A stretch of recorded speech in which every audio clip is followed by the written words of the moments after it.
Hey there. Subscribe to my channel. And also press this bell icon. Tapi Huyai bin Akhtab terbunuh dalam keadaan kafir.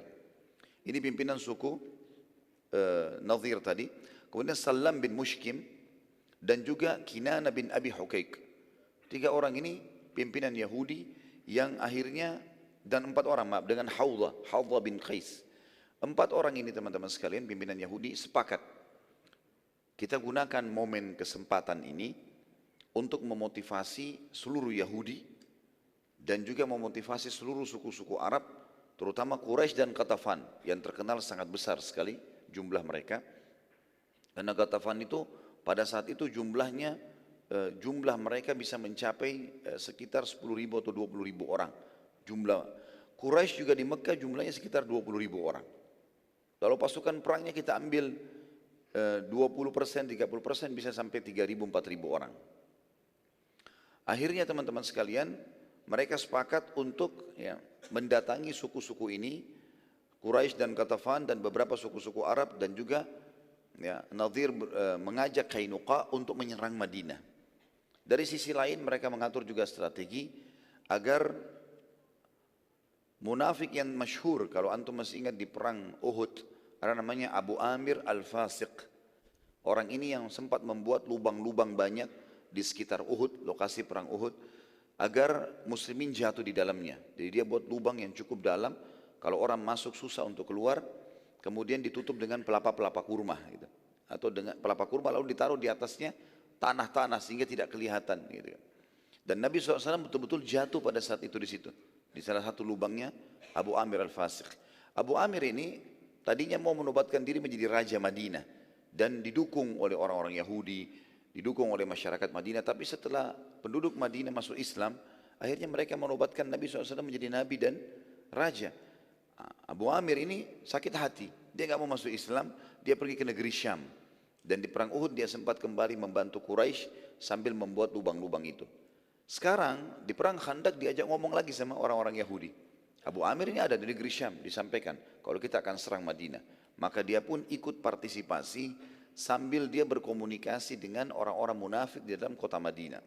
Berkomunikasi dengan orang munafik di kota Madinah agar membantu program penyerangan Madinah, pengepungan untuk menghancurkan muslimin secara total. Teman-teman sekalian,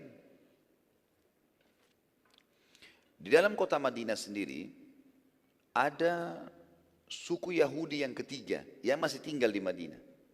Namanya suku Quraidah. Kalau tadi Nadhir dan Qainuqa sudah diusir, suku Quraidah masih di Madinah, masih ada bentengnya, masih punya kekuatan militer, masih punya ekonomi. Tapi mereka tidak berani dengan muslimin. Dan mereka punya kesepakatan damai dengan Nabi SAW. Kesepakatan damai ini adalah mereka akan membela Madinah bersama-sama, mereka tidak akan berkhianat, mereka seterusnya. Maka suku ini berusaha dilobi agar bisa bekerja sama, dan tentu nanti akan berhasil, lobian itu akan berhasil. Tapi sekarang kita belum menjelaskan bagaimana lobi itu sehingga berhasil dari suku Nadhir kepada suku Quraidah. Tapi yang jelas di Madinah ada suku Quraidah yang nanti juga menjadi bagian daripada sekutu pasukan yang akan menyerang Madinah nantinya. Karena koalisi ini sangat banyak teman-teman sekalian, maka terbentuklah pasukan yang sangat besar berjumlah 10.000 orang. 10.000 orang. Dan yang dominan di situ sebenarnya adalah Quraisy kena 4.000 orang, Ghatafan 4.000 orang, sisanya dari orang-orang Yahudi.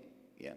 Dan ada juga suku Sulaim atau suku Salim yang ikut dengan sekitar 1.000 orang.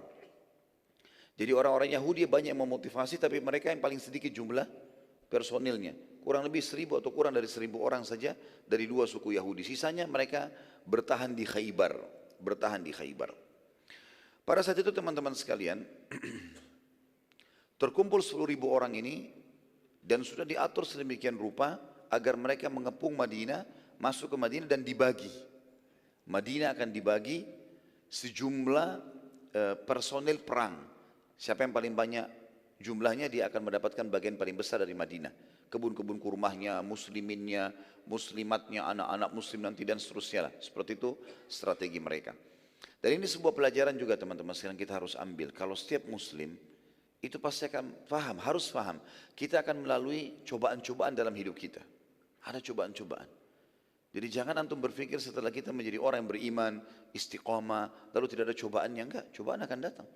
Karena cobaan itu tujuannya Allah subhanahu wa ta'ala datangkan untuk membuat kita lebih dewasa, memahami tentang permasalahan. Tapi Allah janjikan, fa inna ma'al usri yusra. Di setiap kesulitan dan cobaan pasti ada kemudahan. Inna ma'al usri yusra. Sesungguhnya di setiap kesulitan akan ada kemudahan. Kita lihat dari zaman Nabi SAW. Nabi sendiri mengalami itu. Kadang-kadang cobaan datang secara internal. Mungkin diri kita sakit. Mungkin dari keluarga terdekat. Mungkin dari teman-teman terdekat. Internal lah. Orang-orang terdekat kita. Kadang-kadang eksternal. Dari musuh-musuh Islam. Seperti kita lihat kasus sekarang misalnya. Palestina dikuasai oleh orang-orang Yahudi. Gitu kan. Pernah beberapa tahun lalu di Kosovo, ya, di Rusia, orang Islam dibantai oleh orang-orang Rusia di sana, ya, orang-orang ateis. Kita tahu juga di Myanmar, ya, terjadi masalah itu, ya, di Rohingya sekarang ini, dan banyak itu terjadi, teman-teman sekalian, itu terjadi. Tujuannya sebenarnya agar kaum muslimin belajar dan bagaimana mereka mempertahankan diri mereka dan kebenaran agama mereka. Dan kalau mereka bergerak, Allah berikan kemenangan, itu sudah pasti. Yang jadi masalah kalau mereka diam dan vakum, maka Allah SWT akan membiarkan musuhnya. Dan tentu kelebihannya adalah ada orang-orang yang mati syahid nantinya. Sebagaimana kita sudah ceritakan pelajaran-pelajaran yang terjadi dari perang Uhud. Ini penting untuk digarisbawahi. Nabi SAW itu tenang-tenang di Madinah, tidak ada masalah. Tapi memang Nabi sempat keluar dengan kekuatan bahkan ke Badr. Tapi Quraisy tidak datang, menyerang Ghatafan, punya kekuatan. Tapi ternyata ada cobaan datang sekarang. Tapi tujuannya ada. Allah yang maha suci dan maha pemurah ingin memberikan kemenangan kepada muslimin. Sebagaimana kita akan lihat dalam perang Khandaq yang kita pelajari ini, bahasa Indonesianya parit, ya, atau perang Ahzab. Dan karena nama Ahzab diambil karena banyaknya personel musuh sampai 10.000 orang, dan diambil dari kelompok-kelompok, ada dari Yahudi, ada dari suku Sulaim, ada dari suku Quraisy, ada suku Ghatafan. Maka kelompok-kelompok ini dalam bahasa Arab namanya, kelompok nama bahasa Arabnya hizib. Kalau jamaknya ahzab. Maka dikatakan oleh Allah SWT dalam Al-Quran dikasih nama khusus surah Al-Ahzab. Surah nomor 33. Menceritakan lengkap tentang perang yang besar ini. Juga teman-teman sekalian, yang perlu kita garis bawahi. Semua sumber masalah muslimin eksternal yang datang dari luar, sumbernya cuma dari satu. Orang Yahudi. Sumbernya cuma satu, orang Yahudi. Semua orang kafir selain Yahudi itu tidak akan buat masalah dengan muslimin kalau tidak ada Yahudi yang memicunya. Pasti di belakangnya Yahudi. Ini sudah historis sejarah. Dan permusuhan orang-orang Yahudi kepada umat Islam abadi. Abadi. Sampai kita sudah tahu tentang riwayat menjelaskan masalah turunnya Dajjal. Dan bagaimana pengikutnya adalah 70.000 orang Yahudi dari Asbahan, dari wilayah Iran, gitu kan. Kemudian bagaimana mereka sampai terakhir pun umat Islam waktu Dajjal sudah mati akan membunuh mereka, mereka masih tidak syahadat. Sampai kata Nabi SAW, batu dan pohon pun akan bicara, hai muslim ini Yahudi, bunuhlah dia.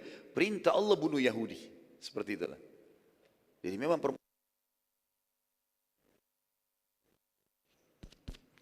sudah digambarkan dalam Al-Quran kalau mereka akan abadi. Dalam surah Al-Ma'idah, surah nomor 5 ayat 82 Allah ceritakan masalah permusuhan Yahudi ini. Al-Ma'idah surah nomor 5 ayat 82. A'udzu billahi minasyaitonir rajim. Latajidanna ashaddan nasi adawatan lilladina amanul yahuda walladina asyraku. ولتجدن أقربهم مودة للذين آمنوا الذين قالوا إنا نصارى ذلك بأن منهم قسيسين ورهبانا وأنهم لا يستكبرون.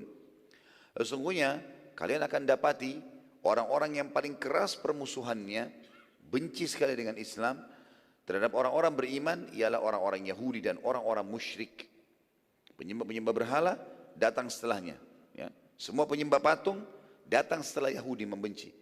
Jadi kejadian Rohingya itu memang Allah sudah ceritakan. Orang-orang musyrik, penyembah patung-patung ini membenci orang-orang beriman. Tanpa sebab.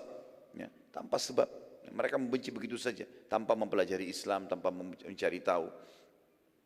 Dan sungguhnya orang-orang kafir yang paling dekat dengan orang-orang beriman, artinya masih bisa toleransi. Hey there. Subscribe to my channel. And also press this bell icon.